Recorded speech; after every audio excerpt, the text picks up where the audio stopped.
आज के व्लॉग में शेयर करूंगी मेरे साथ सहरी और इफ्तारी में क्या क्या मसाइल पेश आए, मैंने उनके साथ कैसे डील किया, साथ as a home maker share करूंगी कुछ इंपॉर्टेंट टिप्स, इसलिए वीडियो एंड तक ज़रूर देखिएगा।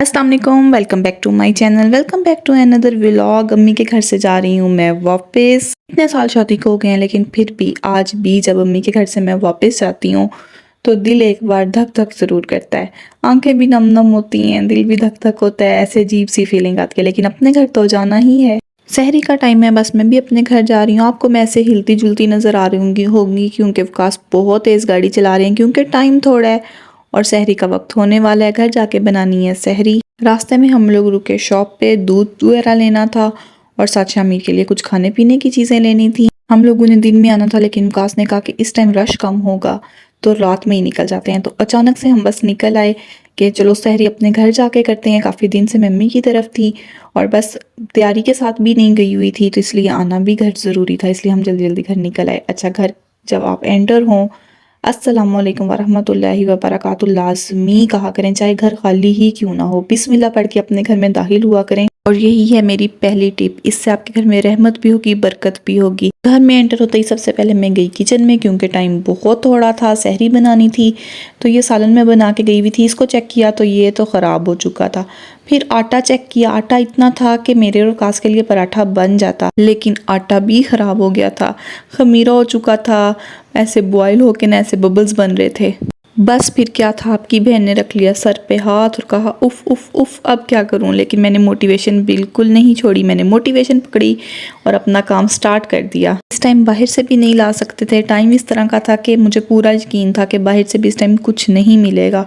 और सच्ची बात यह है कि सहरी का मज़ा बाहर से बिल्कुल भी नहीं आता, उससे बेहतर तो हम पानी पी के रोज़ा रख लेते।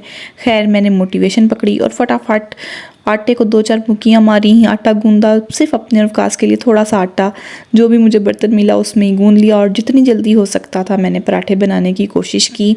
ये अब मेरी दूसरी टिप है कि कभी भी हिम्मत ना हारें, कभी भी हिम्मत ना हारें। आप देखेंगे किस तरह मैंने टाइम पे सब कुछ रेडी कर लिया। पर परेशानी में ही मैं 2-3 मिनट ज़ाया कर देती और मोटिवेशन ना पकड़ती तो ये सब काम मैं बिल्कुल भी ना कर पाती। सीरियसली मैंने उसी टाइम खुद को समझाया और बस मैं स्टार्ट हो गई। जितनी जल्दी जल्दी फास्ट फॉरवर्ड करके मैं आपको दिखा रही हूँ, काश इतनी जल्दी ये सब कुछ हो भी गया होता। हुआ जल्दी जल्दी था लेकिन इतनी भी जल्दी नहीं हुआ था। मैंने जल्दी जल्दी बनाए पराठे, साथ बनाया अंडा, जैसा भी टूटा फूटा बना लेकिन बन गया। अंडा भी बना लिया। उसके बाद मैंने चेक किया अपना फ्रीज़र और ये है मेरी थर्ड टिप कि जब आपके पास कोई सालन बच जाए या एक्स्ट्रा बन जाए तो छोटे छोटे कंटेनर्स में लेके आप उसको फ्रीज़र में रख दिया करें, वो आपके मुश्किल वक्त में काम आएगा। मेरे पास ये 2 सालन थे, इसमें से निहारी मैंने गर्म कर ली। इस तरह मेरा मुश्किल वक्त जो सा वो अच्छे तरीके से गुजर गया। जो उसमें फ्रिज में पड़ी हुई थी दाल वो तो हो गई ख़राब, लेकिन फ्रीज़र वाली चीज़ें जल्दी ख़राब नहीं होती, इसलिए फ्रीज़र में थोड़ा थोड़ा सालन सेव कर लिया करें अपने बुरे वक्त के लिए।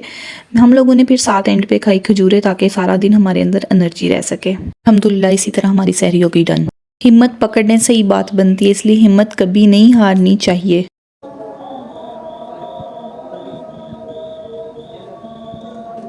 आन हो गई थी, साथ ही हम लोगों ने पढ़ी नमाज। एक अहम इम्पॉर्टेंट बात करना चाहूँगी और यही मेरी नेक्स्ट टिप है कि ये कहीं पे भी नहीं लिखा कि आपने रमज़ान में 20 बार कुरान पाक पढ़ना है, 10 बार कुरान पाक पढ़ना है।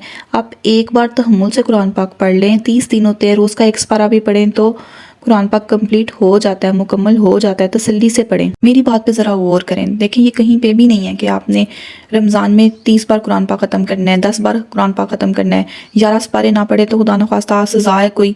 आपने आराम से, मोहब्बत से, तहम्मुल से पढ़ना है। ये अल्लाह से मोहब्बत है कि आप कितना जिक्र करें, ज़्यादा से ज़्यादा जिक्र करें, लेकिन दौड़ में ना लगें, रेस में ना लगें। मोहब्बत से पढ़ें, प्यार से पढ़ें, सुकून से पढ़ें, इत्मीनान से पढ़ें। यकीन करें उसका सवाब कहीं गुना ज़्यादा। चलिए मैं करती हूँ अपना हुलिया चेंज, तब तक आप कर दें चैनल को सब्सक्राइब, अगर वीडियो अच्छी लग रही है तो लाइक भी कर दें।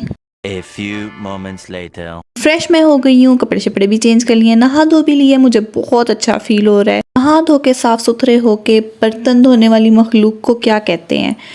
बर्तन धोने वाली और नहा धो के बर्तन धोने वाली मखलूक को कहते हैं होम मेकर। हम जो होम मेकर्स हैं ना, हमारी ज़िंदगी में से ये बर्तन नहीं ख़त्म हो सकते। सीरियसली, अभी धो के हटो फिर जमा हो जाते हैं, फिर धो के हटो फिर जमा हो जाते हैं। तो मेरी नेक्स्ट टिप यही है कि आप साथ साथ बर्तन धोते जाएं ताकि ढेरों ढेर बर्तन ना जमा हो। बर्तन जमा होने से भी बेबरकती होती है।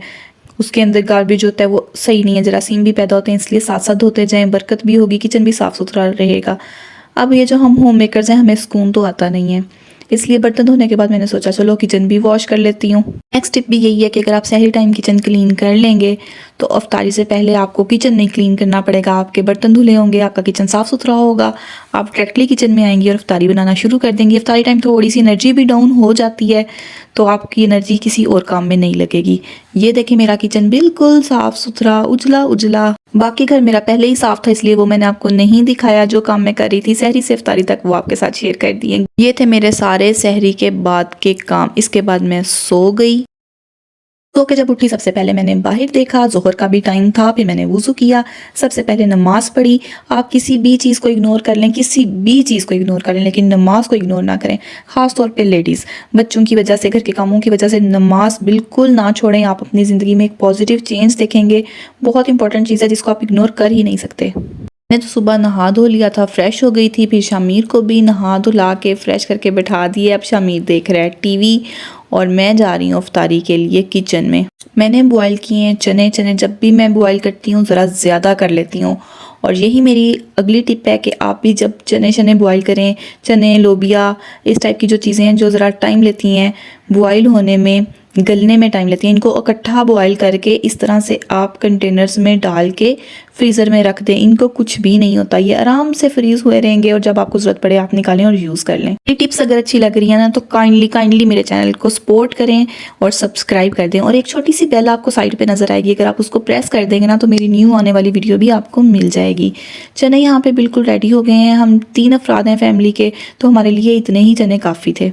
चने बनाने के बाद असर की नमाज़ पढ़ी और फिर वकास के इंतज़ार में लग गई, और वकास अफ्तारी का टाइम भी हो गया पर वकास नहीं आए। इंतज़ार कर करके पर वकास नहीं आ रहे थे। वो आज ज़रूरी किसी काम से गए हुए थे। अफ्तारी हम इकट्ठे करते हैं तो इतना ऐसे खाली खाली लग रहा था। फिर बस मैंने ये चिकन स्ट्रिप्स बनाए, साथ खजूर साथ पानी, बस सिंपल सी मैंने अफ्तारी कर ली। मेरा तो कुछ खाने का भी दिल नहीं कर रहा था। हम इकट्ठे थोड़े से तो पहले ही हम फैमिली मेम्बर्स हैं, तो जब हम इकट्ठे होते हैं तभी हमसे कुछ खाया पिया जाता है। तो बस मैंने और शामीर ने इसी से गुजारा कर लिया। शामीर से मैंने पूछा खाने का, शामीर ने कहा no I not want to eat right now. फिर मैं अकेली थी खाने वाली तो मेरा भी दिल नहीं किया। अकेले बंदे का दिल नहीं करता। वैसे भी ये जो हम होम मेकर्स हैं ना, हमें सारों के साथ मिल बांट के खाने का ही मज़ा आता है। जब पूरी फैमिली बैठ जाती है, चाहे छोटी सी फैमिली हो, लेकिन पूरी फैमिली जब बैठ जाती है तभी असल मज़ा आता है। तैयारी करने के बाद नमाज़ पढ़ी। नमाज़ पढ़ने के बाद मैं बाहर आई तो इतना प्यारा चांद निकला हुआ था। देखें कितना प्यारा लग रहा है ना। इसकी लाइट बहुत ज़्यादा थी तो इस वजह से वीडियो में भी ऐसे लग रहा है जैसे लाइट चल रही है, लेकिन ये चांद और बहुत प्यारा लग रहा है और हमारी स्ट्रीट में इतना सुकून था। फिर मैंने और शामी ने डिसाइड किया कि हम बाहर वॉक करते हैं, तब तक शायद वकास आ जाएं। और मैंने खूब बातें की। मेरी बातें अगर आपको भी अच्छी लगी हों, मेरी टिप्स अगर आपको अच्छी लगी हों तो kindly like share and subscribe. यहीं पे करती हूँ अपने व्लॉग को एंड। अल्लाह पाक आप सबके घरों को आबाद रखे, मुझे भी दुआओं में याद रखिएगा। Once again thanks for watching Iqra Afkas vlogs.